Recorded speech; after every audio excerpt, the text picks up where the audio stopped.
Après 3 séances dans le vert et une ouverture en territoire positif, le marché parisien a basculé dans le rouge suite à la réunion de la BCE, signe de la dégradation des perspectives de croissance. Mario Draghi a donc de nouveau repoussé la date du premier relèvement de ses taux directeurs à la mi-2020 et a annoncé en parallèle que la BCE pourrait continuer d'accorder des prêts à taux zéro pour les banques qui prêtent aux entreprises et aux ménages. Un discours donc qui n'a pas vraiment enthousiasmé les marchés européens qui clôturent en légère baisse. À Paris, le CAC cède ce soir 0,26% à 5 278 points.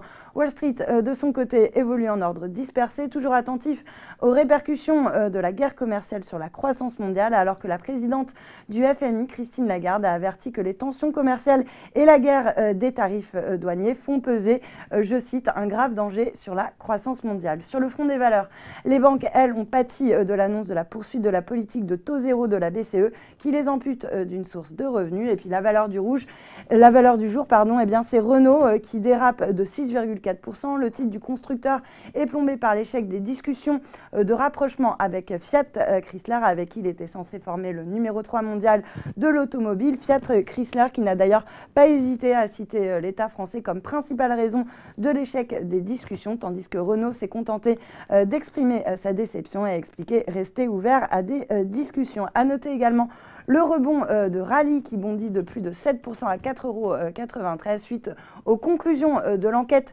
de l'AMF qui suspecte Muddy Waters de tromperie selon le quotidien Le Monde. Pour rappel, Muddy Waters avait publié fin 2015 un rapport à charge sur la structure et les pratiques comptables du groupe français de distribution qui avait fait plonger à l'époque le cours de bourse. L'AMF reproche donc plusieurs manquements à Muddy Waters et notamment le fait d'avoir effectué une manipulation de cours sur les titres Rallye et Casino. Et puis on termine avec Innate Pharma qui gagne 2,5% après une note de Portzamparc qui confirme son conseil à l'achat sur la biotech avec un objectif de cours de 12,70 €, soit un potentiel de hausse de l'ordre de 100%.